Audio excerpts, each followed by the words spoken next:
தொலைநோக்கு இல்லாத சமுதாயம் அழிந்து போய்விடும்.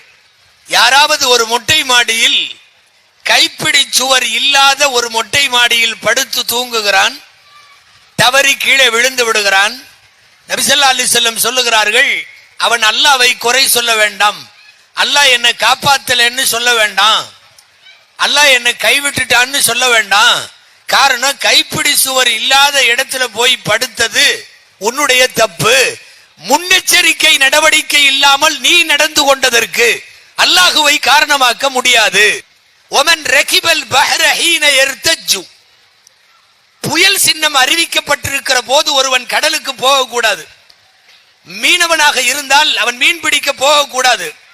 புயல் சின்னம் அறிவிக்கப்பட்டிருக்கிற போது ஒருவன் கடலுக்குள்ளே போகிறான், போய் புயல் சூறாவளியிலே சிக்குண்டு அவன் இறந்து போகும் நிலை வந்தால் அல்லாஹுவை யாரும் குறை சொல்ல வேண்டாம். புயல் நேரத்தில் போனது தப்பு. இதுல என்ன சொல்ல வர்றாங்க தெரியுமா? நபிகள் நாயகம் ஸல்லல்லாஹு அலைஹி வஸல்லம், கைப்பிடி சுவர் இல்லாத இடத்துல படுத்து தூங்கினையே, உனக்கு முன்னெச்சரிக்கை இல்லை. புயல் இருக்கிற நேரத்தில் கடலுக்குள் போனாயே, உனக்கு முன்னெச்சரிக்கை இல்லை. வேற ஒரு நபிமொழி நாமெல்லாம் அடிக்கடி கேள்விப்பட்டிருப்போம், ஒரு முஃமின் ஒரு பொந்திலே 2 தடவை கொட்டப்பட மாட்டான். இதெல்லாம் தொலைநோக்கு வேண்டும் என்பதை நமக்கு எச்சரிக்கிறார்கள் நபிகள் நாயகம் ஸல்லல்லாஹு அலைஹி வஸல்லம்.